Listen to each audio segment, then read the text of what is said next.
Whispering Street.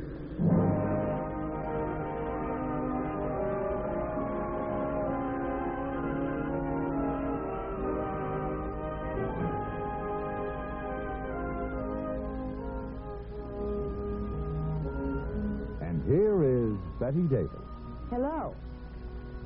Monica Raymond enjoyed her career as a radio personality, but sometimes, in fact quite often, she thought of the career she might have had as a wife and a mother.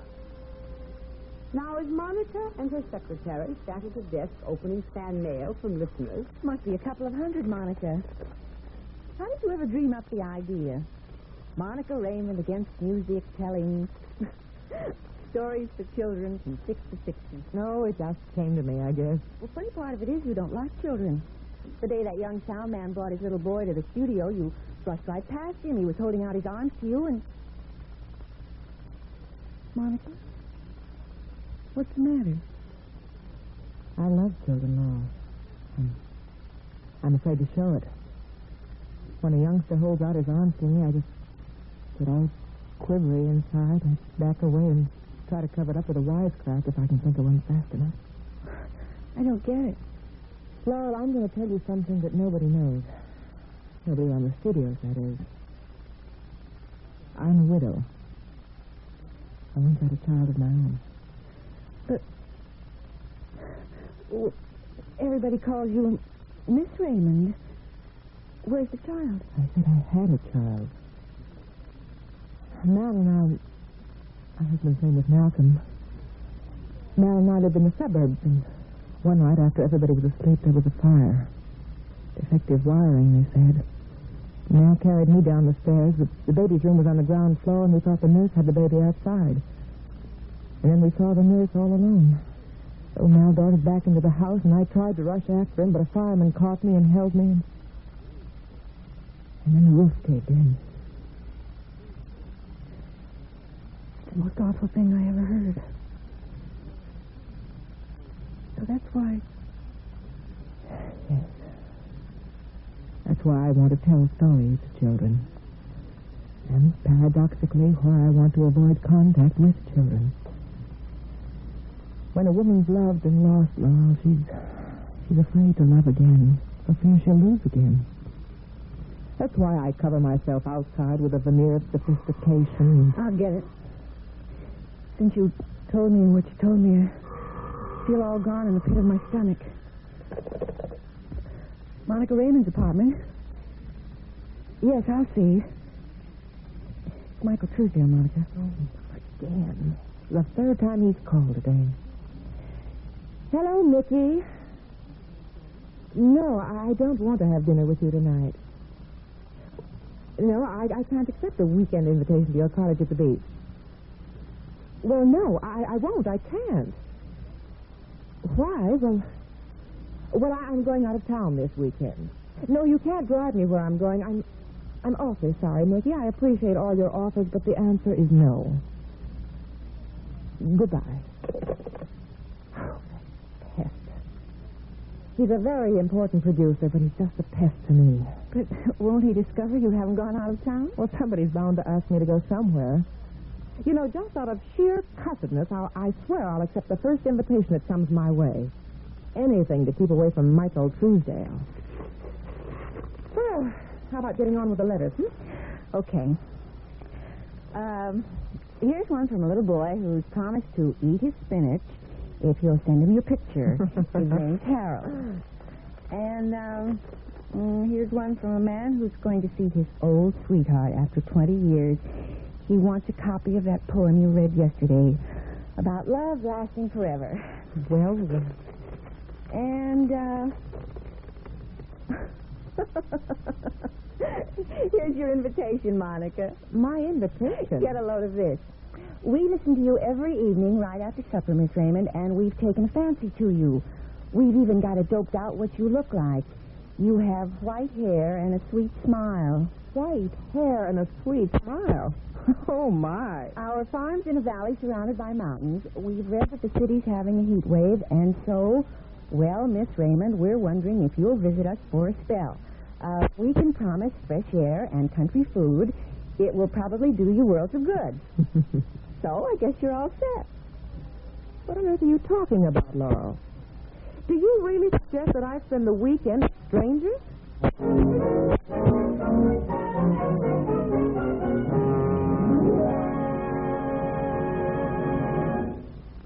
In just a moment, Bette Davis will be back again. But first, 4 Navy ships arrived off the coast of Colombo, Ceylon. The USS Duxbury, USS Princeton, USS Sutherland, and USS Henderson. They were there to take part in the rescue work made necessary by one of the worst floods in the history of Ceylon. Over 300 tons of food were offloaded and dispatched to the disaster areas. 160 tons were airlifted by the helicopters of the Princeton. Medical teams from all the Navy ships immunized thousands of people to prevent epidemic outbreaks. They also purified the drinking water. After 5 days of 24 hours a day work, the floodwaters receded and the emergency passed. The spirit and teamwork displayed by these Navy men gave us all a thought to remember. We are Americans. As we go, so goes America.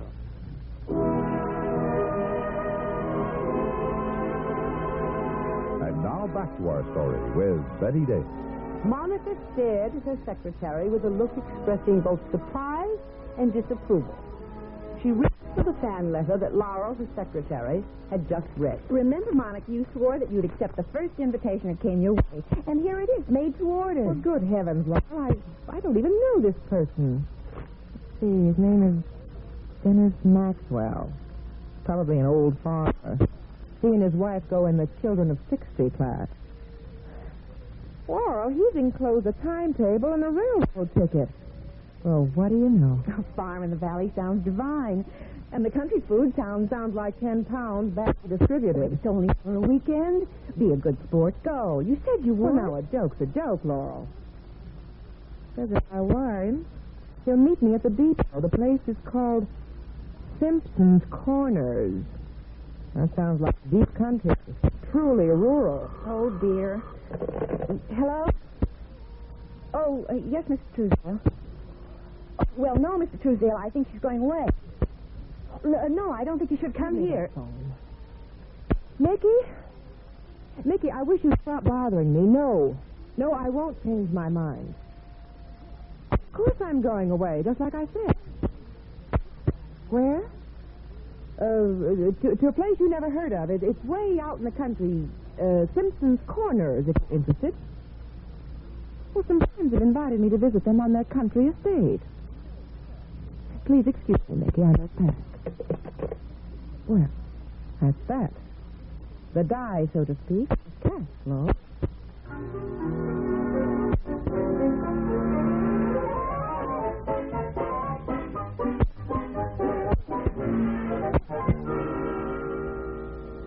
Monica already had some programs recorded on tape in case of an emergency, so she wired Dennis Maxwell to meet her. She told him she'd accept his invitation for the weekend. But the moment the train pulled out of the city terminal, she told herself she was being an idiot. 2 days, possibly 3, with a pathetic old couple would be an eternity. She was angry at herself and at her secretary by the time she stepped off the train. She stood on the depot platform, tapping her foot. You can't be Miss Raymond. You're young and pretty, but you're the only lady who got off the train. Are you Dennis Maxwell? Well, you look like Cary Grant. If you know my name, you must be Miss Raymond, but you don't look quite the way we pictured you. Well, the line about white hair and a sweet smile tickled me, so I just played along with it. Yeah, well, you're more like something off a magazine cover, Miss Raymond. My car's at the other end of the platform. We'll have supper as soon as we get to the farm. The hired girl cooks supper, and we usually eat early so she can go home while it's still light, but I guess she'd better stay nights as long as you're with us, being as how... What? Well, let's get going, Mr. Maxwell. This way, Miss Raymond. Give me that bag. I reckon I didn't tell you in my letter that I'm a widower, Miss Raymond. Mm-hmm. That's why I guess it's better if the hired girl stays all night, sort of as a A chaperone. The visit wasn't my idea, Miss Raymond. It was Beth's and Jackie's. Well, who are Beth and Jackie? My children? Your children? Oh. How old are they? Well, Jackie's 7, Beth's 6. Here's a car. I'll put your bag in the back seat. In you go, Miss Raymond.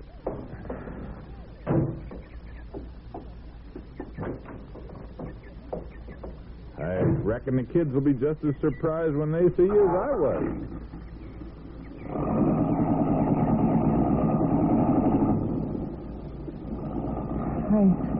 I didn't dream you had children. 2 of them. I wonder why I didn't say something about them in my letter. They're really wonderful kids, Miss Raymond. You fond of children? Well... Oh, but of course you must be. They wouldn't be so crazy about your stories. Well, I'm glad they like my stories. If they didn't, I'd be out of a job. Business is business.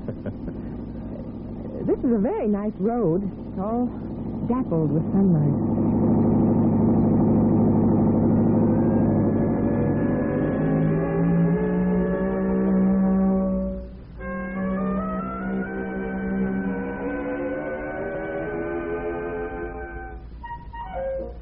Dennis Maxwell and Monica Raymond were almost completely silent for half an hour.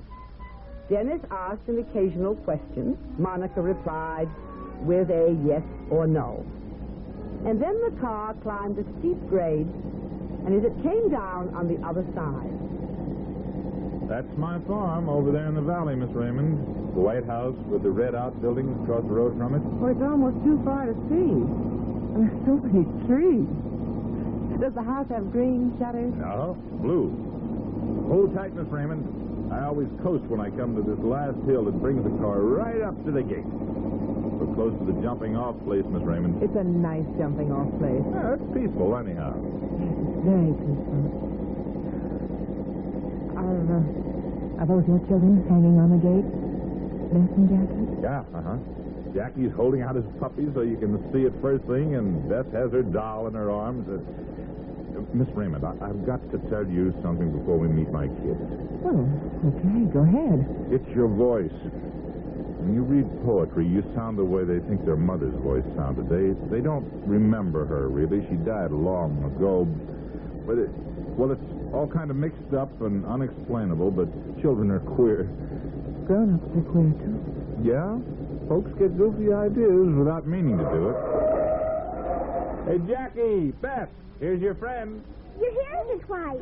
Right the first time, Your Beth. hair is yellow. You want my puppy to sleep on your bed. But, Jackie, that's up to you. My dog's name is Jay. Take it easy, youngster. One at a time. I'm Dusty here to be yellow, and I want to kiss you. I want to kiss you, too. No. No, keep away from me.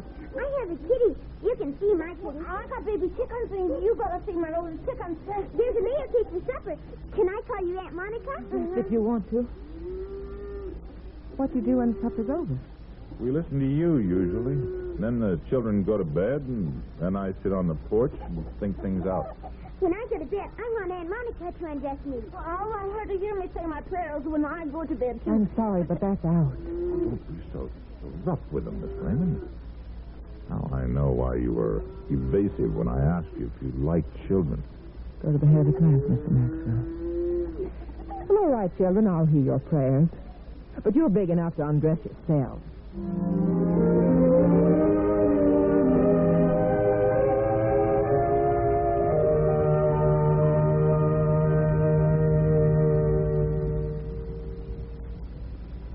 In just a moment, Bette Davis will be back. Do you know when the first presidential nominating meeting was held? In September 1812, all the congressmen of the Democratic-Republican Party met in New York to pick a president and vice president. James Madison was selected to run for a second term as president, and Elbridge Gerry was named for the vice presidency. In the election that followed, both men defeated the Federalist candidate for office. This meeting in New York, which has been called the first presidential convention in America, added another page to your political history.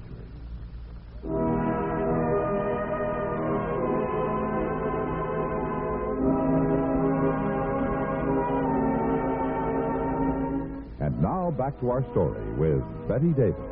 So Monica heard the children say their prayers, And then she told them one of her special stories and recited one of her special poems. And finally they were asleep, and she went down to the porch. And Dennis rose from his chair. And... You've been away a long time, Miss Raymond. Putting your kids to bed was hard work. Are you laughing up your sleeve at them, or do you just plain hate them? My sleeve's only a wisp of oil. It wouldn't hold a very big laugh. And I'm too lazy to hate people. Your arms are pretty, but they're not the sort that could learn to cuddle a child. Your voice, your stories and poems, they completely fooled us. Well, I'm off to bed, Miss Raymond. Big day tomorrow. I hope you sleep well.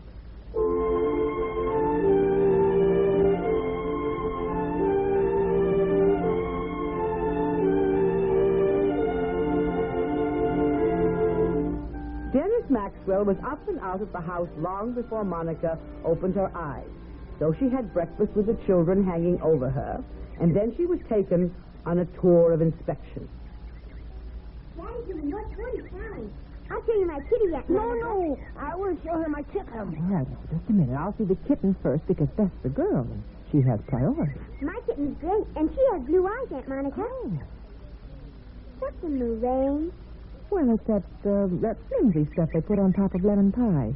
You know, it's whites of eggs and sugar all beaten up into a stiff froth. Why do you ask? Daddy was talking to himself this morning. Oh? Well, you said you were like meringue. I think Daddy's sort of disappointed because you haven't got white hair. But you have got a sweet smile. When you smile.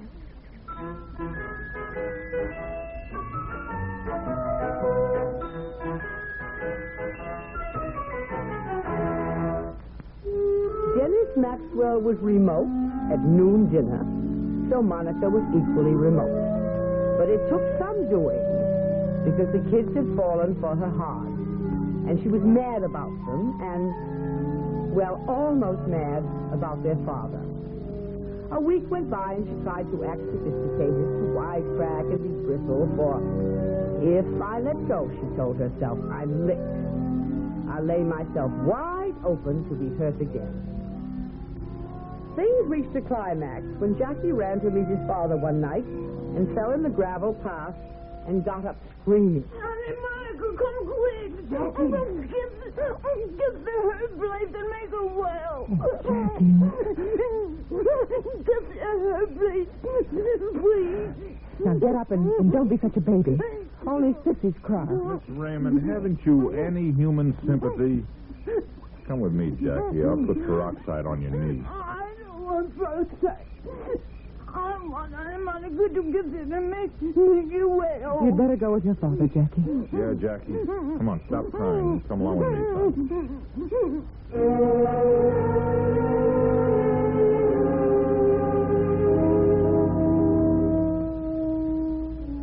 Can you understand Monica's attitude? Dennis Maxwell couldn't, but I can. If she'd kissed that banged-up knee, if she'd held Jackie in her arms, all her resolution would have gone out the window. That night after supper, when Beth and Jackie were in bed and asleep, and Dennis spoke abruptly, she wasn't surprised. You look like an angel on the Christmas tree, Miss Raymond, but you're as hard as nails. Yes, aren't I? Nice, shiny nails.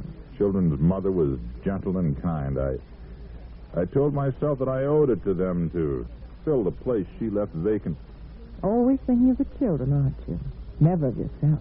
A man has a right to consider himself, and well, then again, he hasn't. When I first saw you, I thought, Miss Raymond, you'd better go back to the city tomorrow morning. Yes, I'd better. Can you take time out to drive me to the depot? I can arrange to take time out. Now, if you'll excuse me, I'll go to bed.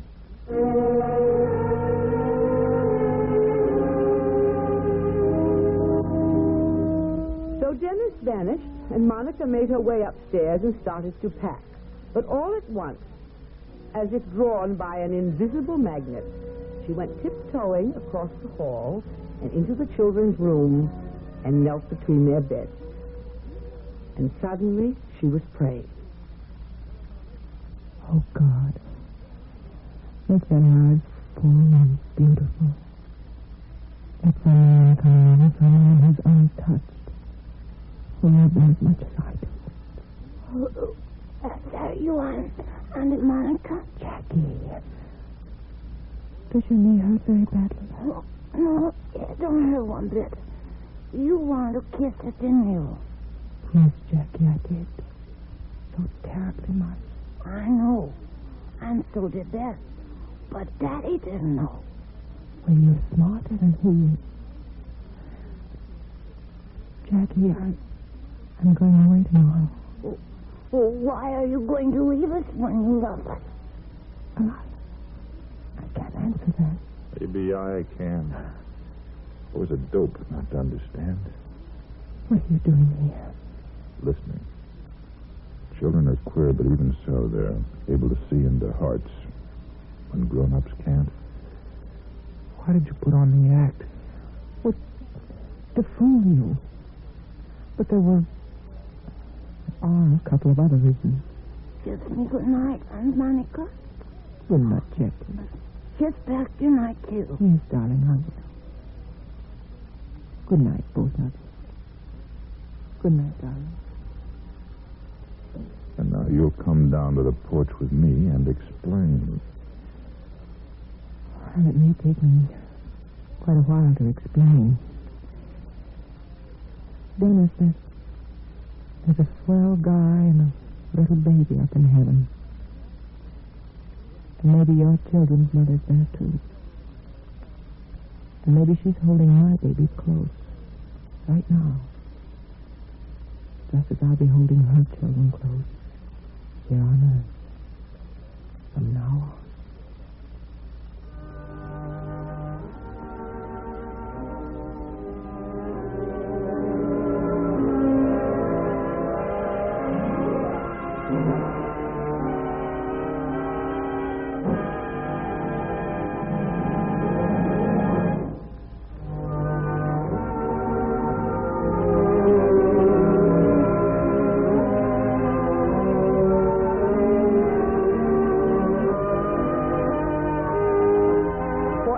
Woman who has lost a child, there's some mother in heaven who has left her children on earth.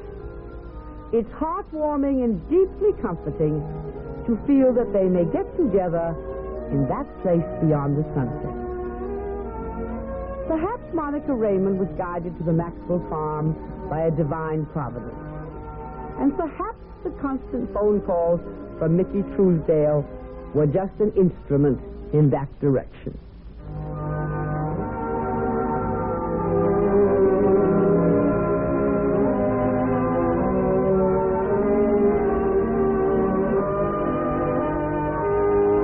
Here is Bette Davis to tell you more about Mickey Truesdale. Michael, Mickey for short, Truesdale, asked Monica Raymond to dine with him and to spend a weekend at the beach in his cottage. He got a decisive brush-off for his pains. But Monica wasn't the only girl to whom Mickey gave invitations, sometimes presents, and he didn't always get a brush-off. I'll tell you about a Red Riding Hood who accepted the wolf's invitation with dire results. Until then, this is Bette Davis saying goodbye from the Whispering Street.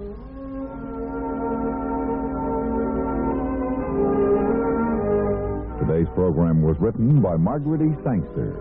Featured in the cast were Lillian Baia, Barney Phillips, Charlotte Lawrence, Gigi Pearson, and Kathy Garver. Whispering Streets was directed by Gordon T. Hughes and produced by Ted Lloyd. Your announcer is George Walsh.